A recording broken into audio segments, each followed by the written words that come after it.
Tango diaspora ezalaki exclu. Namoni politicien ata moko atelemaki po alobaki le roi diaspora batie bango na enrôlement te to telema to tie marche to tie ville biso diaspora ngaza défenseur pays à diaspora. C'est il faut envoyer au parlement pas des députés qui vont dire nake kuna pona Fachi, nake kuna pona Fayulu, nake kuna pona. Non, un député ne va pas au parlement pour le président. Botika makambo ya kolota.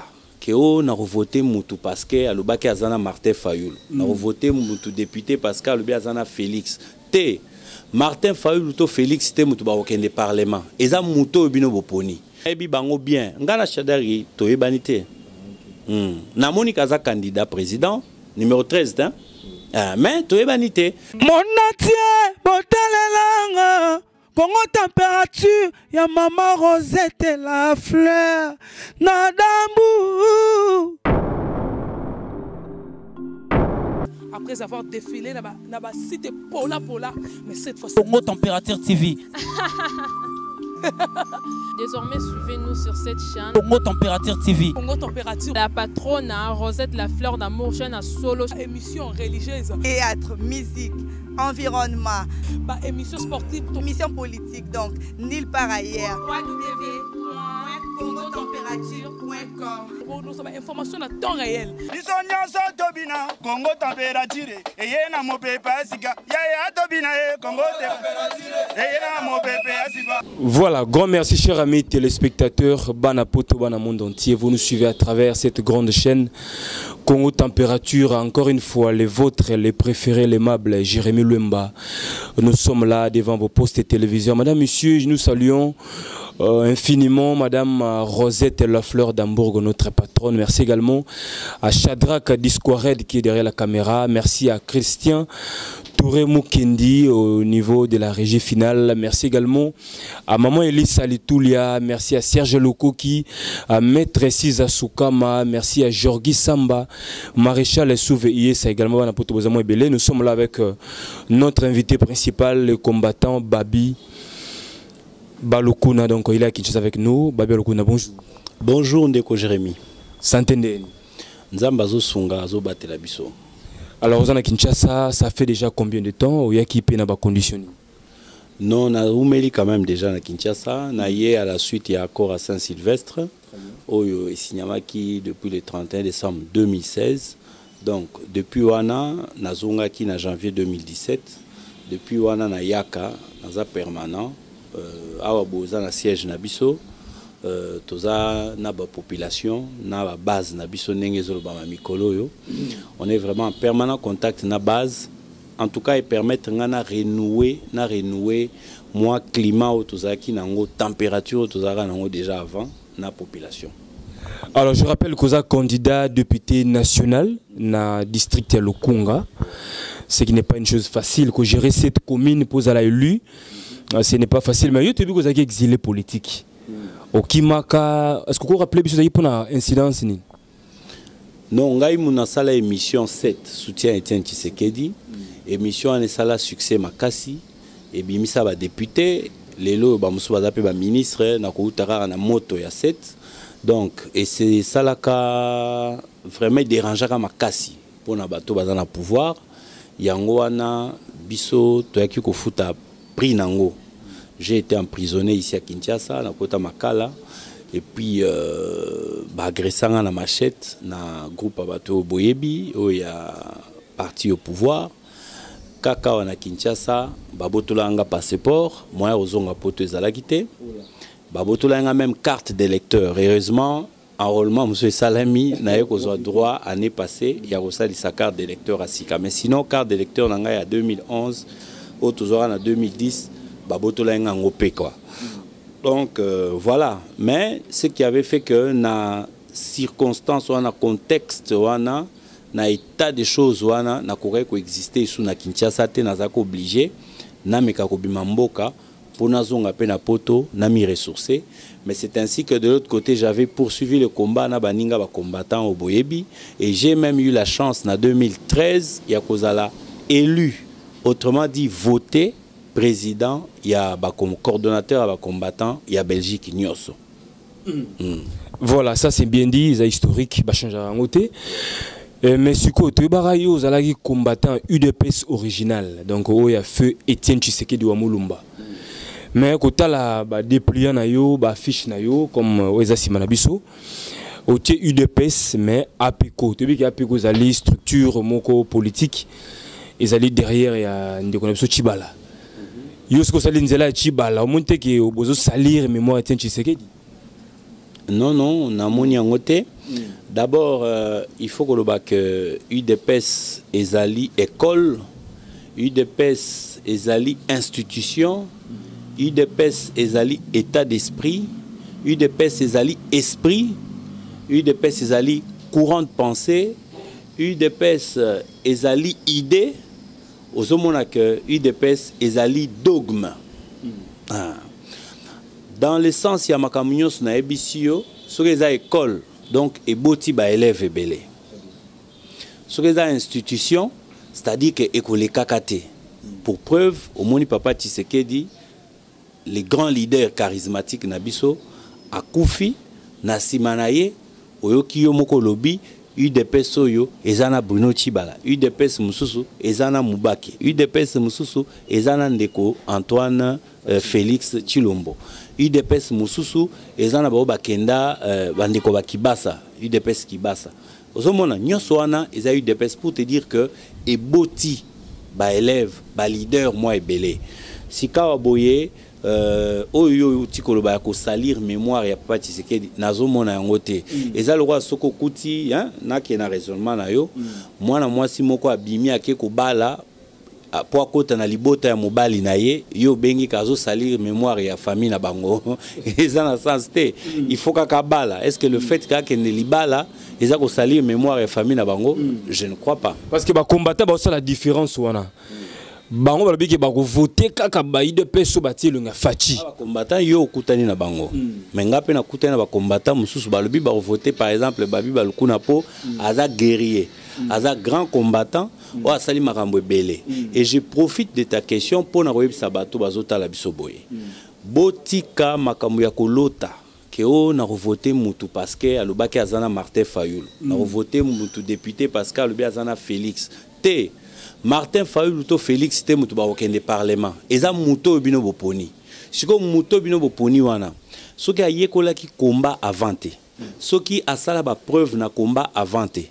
Atako boponi e po azana Martin Fayulu ou Félix, ce n'est pas au parlement qui a okende ko yekola ko sala combat. Osomona yango moni lelo yo bandeko belé bazo lela na niveau population to vota te la salarien même mutu bo votaka avant bo voter atikala ko zala combattant atikala ko militer te et puis combattre zaka te combattant pour un état de droit combattant mususu moni ba maman mususu bazé bazana ba association na bango ba bunda ensemble na ba femme veuve, c'est un combat. Abunda ensemble pour na orphelin, c'est un combat. Mususu pe abunda pour na cancer. Mususu abundara contre Ebola.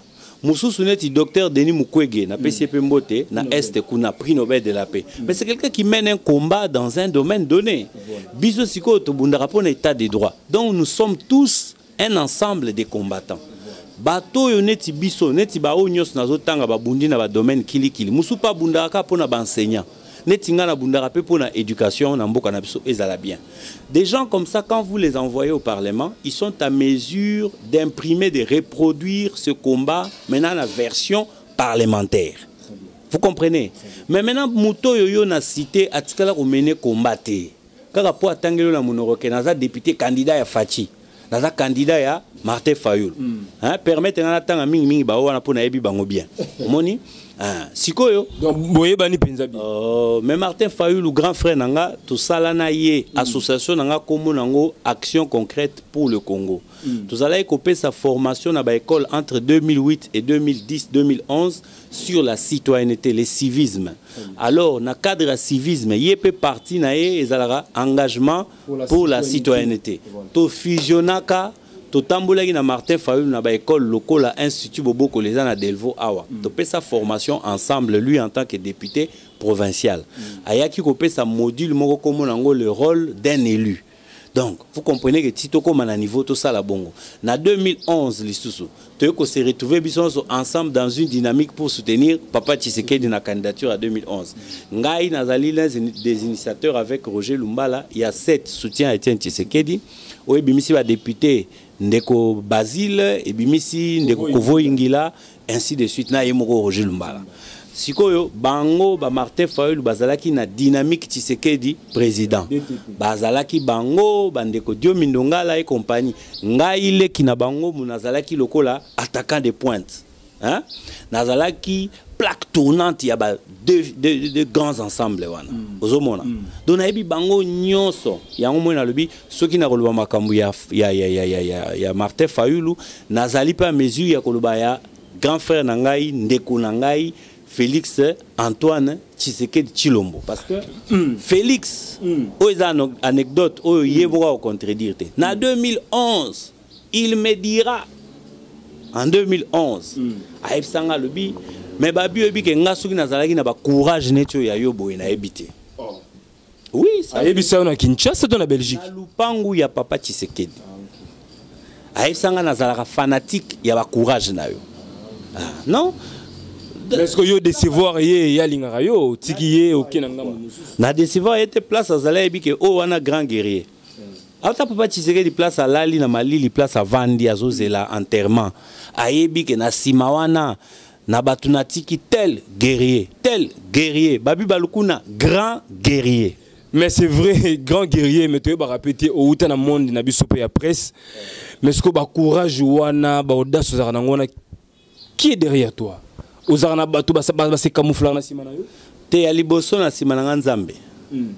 été vraiment créé par Dieu. Tout le monde est créé par Dieu. Attention, créé par ses parents kaka. Mais j'ai été créé dans la prédestination, j'ai été créé par Dieu pour la mission moko boye. Vous comprenez? Alors mission ça brûle en moi. Et bouge à kanga na ko la bona butu mona la musinga bila muka lobi sala bo et puis tant on a venu ko ça on a comprendre ya on a perdu ki pongi na butu c'était pour eloko e sala maboye pe sala mi bongo esimbi neti sikoyo tozo sala campagne na zolo bela opération kitunga et là kisini opération kitunga bati lo mbongo caution to kaboli non to kaboli ba kitunga ebele ba mama ya Delvo wenza Delvo ba yebi ba mama ya wenza Kitambo ba yebi ba mama ya wenza ya Matadi Kibala ba yebi ba mama ya wenza Cité Pumbu ba yebi ba mama ya Kanluka wenza Kanluka ba yebi ba mama ya basola na bisika mususu ba yebi to yebisa ba mama boye lelo mboka na biso débat ekomaka ka politico-politique. Ole kaboy, constitution, ozonga boy, nationalité, ozonga boy, machine à voter, ozonga boy, élection. Aucun débat au Parlement ne parle de l'économie. Mboka nini etambolaka et se développaka sans économie. Ata morote. Débat économie zanini dans l'économie premier indicateur ya mambo économie zali o babengaka panier de la ménagère. Yangonde pa ba ebelaka économie za malamu to za malamu te.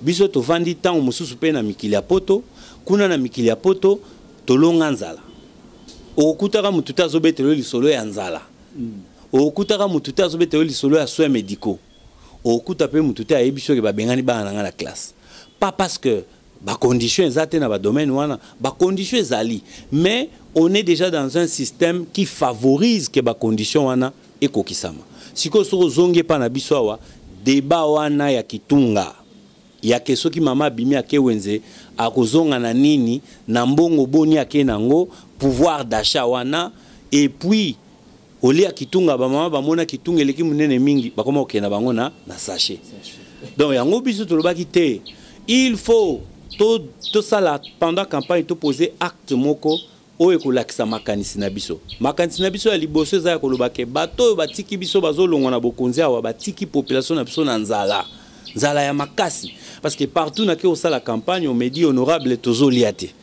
ça veut dire quoi bato bazana nzala mais bato batiki bango na nzala wana banani les mêmes personnes oyo bazana bokonzi obi na moni kutu candidat député moko azoleka asombi Sacha au pire frais bato bazowela mai lokola biloko mai ba melaka mai ba 100 francs papa biso tu kitunga eza ne loko te na kati za vide kitunga tozo kabolango bazo welango bazo kata maboko nango ozo comprendre c'est-à-dire que congolais batiki biso na niveau mo to komi prêt ya ko wela tout et n'importe quoi to ko wela même etikali ga to wela même poubelle.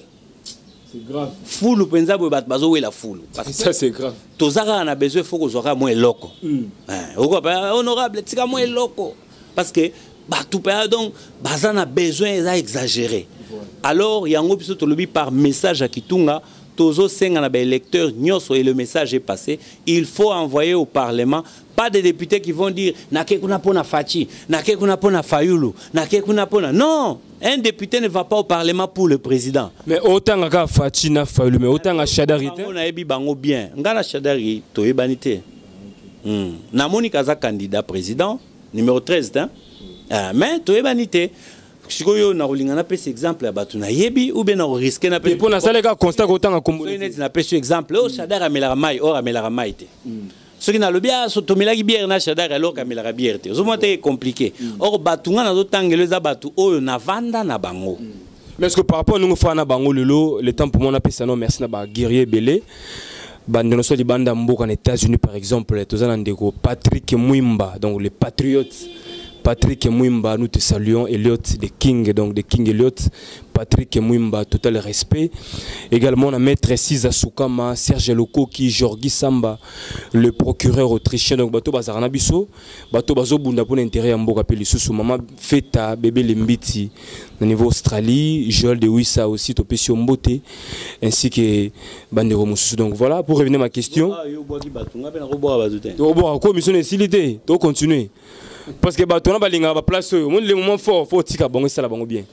Alors tout cas ce qu'on a enchaîné, c'est vraiment sur la campagne Tobeti, au PCB sur moi fils qui est un petit disons moi lignée il y a programme notre vision ayo. Toujours ce qu'on a marqué actualité de l'heure. Aux candidats à la campagne pendant un mois. Nanga, la Gagibiso le 23 voté, mais Tokomi à la veille le 23 a repoussé report une semaine pour le 30 décembre. Avant le 30 décembre, Tokomi même pas le 30 décembre. Alors biso ke bandeko ya Beni Butembo na Yumbi na niveau ma inome na bandu nukuna, ba voter le 30 mars. Donc des reports en report. Stratégie wana ils apportent en faveur na bino tout ça ko défavoriser bino. Bon, moi en tant que leader d'opinion, paix défenseur et la population et le peuple, nakoki kolingate congolais ata moko, hein? Aza la mise à l'écart pona likambu ya vote. Zolanda, parce que vote ezali droit. Na poto kute comme obligation, c'est-à-dire au voter te, aux an amende. Neti biso na Belgique kuna suko voter te. Aux amendes, il y a 250 €, il faut foutre à l'État. Parce que l'État, qui ne la vote, il y a obligation. Ce que pas na biso na nous, to comme une étape, il y a obligation. Tant que tu as parlement, tu as obligation. Vote n'est comme obligatoire, mais il y a quand même devoir citoyen, il y a moko na biso. Si yo tuninga yo lobby, Beni, Butembo na Yumbi bako voter te nga na moni ndenge nini nga zoka musanga te parce que biso batu ya diaspora biso pe batia biso à l'écart tozo voter te mais ça n'a pas empêché que to comme un enrôlement ça n'a pas empêché que to poser ba candidature ça n'a pas non plus empêché que to ça la campagne bande kwa diaspora ba yebi to la mise à l'écart or loi et lobby que diaspora il faut pe bakota na kati ya makamu ya vote au tozalue loi ya Sikebimaki 2015 loi wane kotisaki diaspora na kati ya vote mais Corneille Nanga na système na ebasali batie diaspora pemeni ba rola ki bisote mokile kufite mokile continuer par là je veux dire ceci tokoki kopesa ba beki na batute que les loyaux balobi territoire misa tous les sous ont voté en plus il y a moko liboso de diaspora et comme le roi 4 territoires ils ont voté tant diaspora ils allaient exclus na moni politicien tant moko telemaki pour le bakel roi diaspora batie ba on enrôlement te to telema to tie marche to tie ville biso diaspora ngaza défenseur pe ya diaspora toza batu ya ko négliger te 10% hein il y a revenu 10%, pardon, 10% il y a population congolaise. Diaspora est libanda. Et puis diaspora est libanda. Budget to tindaka awa na mwa o muto akufaki, muto abelaki, kosunga mwa famille, na neti na ba feti bo kendo tala na ba Western Union no mona nde batu batonda ni kuna. Diaspora mteza ko tinda mbongo. Mais diaspora wana ba négliger biso ba tie biso pembe na mambo vote, to voter te. Na mona ki moto ata moko te politicien o atelema ki albino lelo manifestation pour diaspora ils na système ya vote. Pardon, on les ali cas exceptionnel. Nanu bo voter ezali processus. Faut beaucoup mako voter. Mais na niveau ya mboka, babi le Congo est 1. Vous voyez? Congo est 1 et indivisible. Batu ba message d'ailleurs ko voter. Batu ba postuler na ba territoire wana. Alors, bako pona bango te. Population ba boto lié droit na yé non le ba boto lié droit na yé eza violation ya mibeko kasi okinga malamu te na yoki pe bien bango pe ko na ba violer ki naza d'accord te que balongola batu ya ba territoire misatu wana mais naza ko baxele au mona lobi lelo batu bazo senga biso to telema to sala manifestation parce que balongoli batu misatu wana ya 3 territoires mais tango biso diaspora balongola ki biso ba obligé biso to longwa poto to ya ko s'enrôler awa ba obligé biso to ya ko déposer ba candidature awa to mona ki politicien ata moko te telema ki alobi diaspora o baza ba congolais batindela biso mbongo ebelawa ba edaka biso awa bakoye kotia bango libanda te namonaki mutu atelemaki te esika wana nde nalobi ke tokosala 2 poids 2 mesures te en tant que mutu ya diaspora naza victime pe ya exclusion bandeko nanga baza libanda na poto na kokisko koya kolakisa te ka lokwa balongoli beni nde komi spécial koleka diaspora te biso nyonso toza ba congolais au même titre. En tout cas, merci mingi na bato ba otala biso. D'exclusion en exclusion, ça ne m'étonne pas. Ça ne m'étonne pas. Il aurait fallu déjà tout telema banda ba exclure qui diaspora. Les lois sont tolingi tout telema pona ben tout telema en retard. Voilà, un grand merci à maman Fifi Kilolo na niveau à Paris. Merci également na maman Elisa Letulia 0044 code à Londres. Merci aussi à Igor Mitou Motema Denise Fabiano. Merci à Lemuntu Zingi Fumo Jean-Claude na Paris. Merci à la Clint à la Chouki Senda. Merci vraiment na Glody Mandangi Machuda, Ser Baby Mandangi na Londres. Na Pessio Mbote, merci également donc bateau tout bazar na biso de cœur, bateau bazar assister biso. Nera Mbour number 1 na Lille, bateau ba penser na biso, Maréchal Souvé, Serge Luko qui ainsi de suite donc bozamo mingi combattant Babi Balukuna, c'est vrai que aux anabiso na Kishasa, il sali biso plaisir. Au PCB makanisi na yo mais ndenge mapona mianguzo qui noko sala mal 30 yango to moni na ba centre mosusu déjà depuis hier ba déposer ba machine à voter. Ah oui, bien déjà. Ah oui, parce que même chez moi na monga fula ko na ba tiango pe na Collège Sainte Rita. Oui, na za muta lokunga. Do za mutu na biso penza quoi. Donc c'est ça. Na cité pour mon Sainte Rita ba tipe machine. Moko ya ba électeur na ngai. Voilà, il y a pas de souci donc c'est la famille, c'est mon aîné. Pour soutenir yo na nenga bien. Alors, bâtir ma machine, mais balobi que ba centre est réduit. Si par exemple dans la commune de Monga Fula, tu sais qu'il y a 112 centres de vote. Parfois, il y a 90 centres de vote. Au moins, tu as un handicap. Ça pour affaiblir ta participation ou bien ils allaient quand tu comprends la machine à voter zikaki. Il faut toujours une détermination. Biso to lobby avec ou sans machine à voter, tu reconnais élection. Babak ça va centre. Ba diminuer ba centre to kende élection ba repousser qui to longo le 23 to komi le 30 to kende élection ba longo la beni ba koti sa beni to kende élection ndenge pe ba longo la ki diaspora ata ba zongisi yango te to kende élection parce que ce qui compte pour nous ezali ya ko sanctionner bato bazali sanctionnable ezali ya ko promouvoir ba maya sikao bazana makanisi ya malamu pona population parce que pour ngai babi balukuna 212 ya lukunga débat ya kitunga débat ya social débat ya économie débat ya développement il faisons na parlement na biso kokota kuna te koma lokwa ndiko Basile ndiko Zakari baba so kotaka ti le film beta te alobaka mingi lelo monike a possibilité pour na soni nasi na lobaki ngwawa muto ya banda komba avante aokekoye ko la komba na parlement te bande ko nanga o tangi bazana ba papa na bango bazana ba mama na bango ngai pe nazana o yanga papa na oyanga mama malgré batika biso na mokili. Donc tobimi libota mokote, to tanga pe na école mokote, to vivre pe vie mokote, to sali pe parcours mokote. Donc mutu na mutu azana salut na ye. Ndenge nga na zawana oko comparer nga na mutu mususu parce que oko kamwa. Na mikolo ezoyawa oko kamwa. Et puis na ko ma pe référence na yo. Voilà. Merci beaucoup en tout cas batalo bandiko na poto bandiko diaspora. Puis ça bango ba veut le meilleur na bango parce que beaucoup tana mokala et ça la bango toujours bien. Merci mingi ndeko Jérémy donc prophète yé pena mutu ko prédire ndenge ni tokozala élu. Vraiment na pesimbo te na bato diaspora nyonso na ko continuer ko défendre diaspora na terrain awa de la même façon que nazo défendre ba Congolo ba vivaka awa.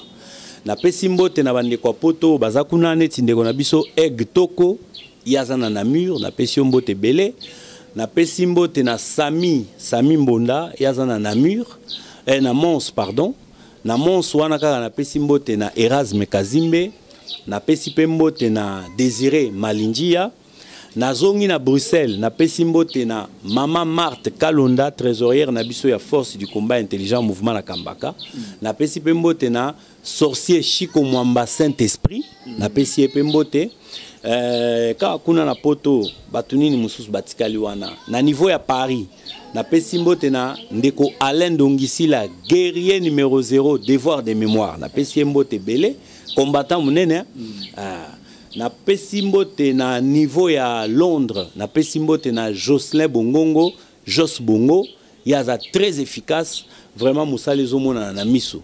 en tout cas pour le reste ba combattant nyonso à travers le monde musala na biso to sala ki ya combat parce que zana bato balobaka combat échouer combat et sali boye combat te combat et réussir makambo belé parce que lelo soki bato ba fongoli pe misu lelo soki ba conscience ya bato elamuki ezali pe combat au biso ba combattant ya poto ya Europe ya Afrique du Sud ya Amérique lelo combattant comme tina Chine biso ka ba combattant na Asie biso ka ba combattant de mutu to la musi pe bato belé lelo soko kaka o bazo sanctionner bato ba geler ba avoir élection zo salama pression na biso wana nde mutu sali lelo makambu et la muki mais ndenge na lobi eloko nyonso ezaka na force ezaka pe na ba faiblesse ba force na biso minene yango wana ba faiblesse wana toko lekisango poto la musa toko construire sur ba faiblesse pour combat et komati na suka parce que le combat eza moulaï tant qu'on vit le combat existera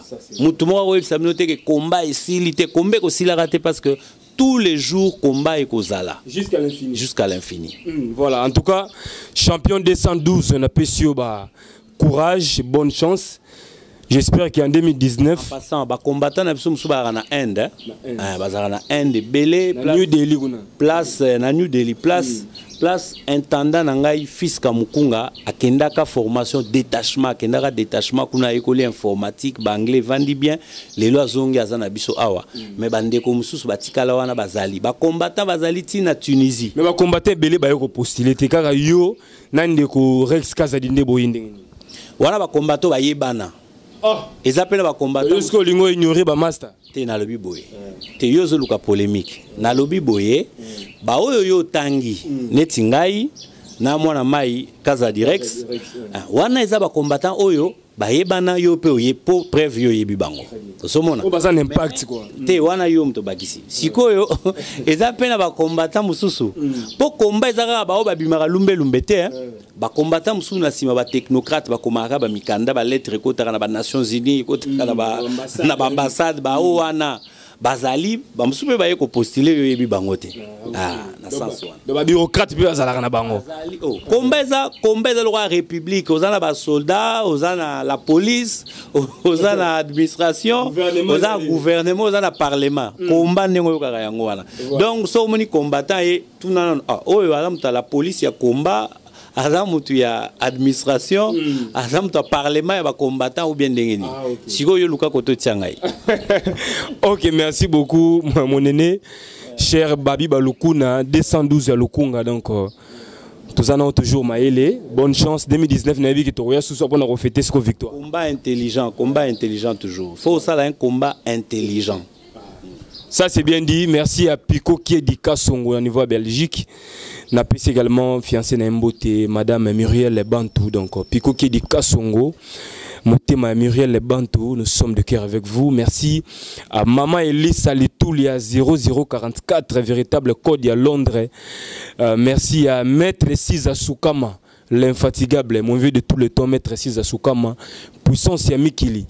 Merci à Lemou Touzingi Jean-Claude, donc merci à Nira Mbouri, à Igor Mitou, Motema, Denise et Fabien dans la Nouvelle-Belgique également.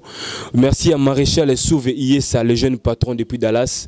Faites un tour là-bas, Nakatia restaurant Yolo Ezo, donc pas Maréchal Souve. Vous ne serez pas dessus. Merci à tous mes vrais, merci à tous mes amis, à tous mes potes. Donc, Nazana Bino, Ser Baby Mandangi na Londres, qui toque toujours. Donc, Maman Fifi qui Lolo, très puissante, n'a pas sur Mbote. Et maman a bisopé Mireille Mbou na Londres, maman Mireille Mbou, en tout cas Oumela, fait à bébé Limbiti, Joël de Wissa. Ah, bah merveille na bino donc bonana, que le Seigneur nous bénisse. C'est Jérémy Lemba, le renard du désert, la force neutre, l'avocat de la jeunesse. Check et à suivre. Mon natie, botalelanga. Congo température, ya maman Rosette et la fleur, Nadambu. Après avoir défilé, na cité Pola, mais cette fois Congo Température TV. Désormais, suivez-nous sur cette chaîne. Congo Température TV. Congo Température. La patronne, Rosette la fleur d'amour, chaîne à solo. Émission religieuse. Théâtre, musique, environnement. Bah, émission sportive. Émission politique, donc, nulle part ailleurs. www.congotempérature.com. Pour nous avoir information à temps réel. Congo Température. Et yena mo pepa sika. Ya tobina Congo Température. Et yena mo pepa sika.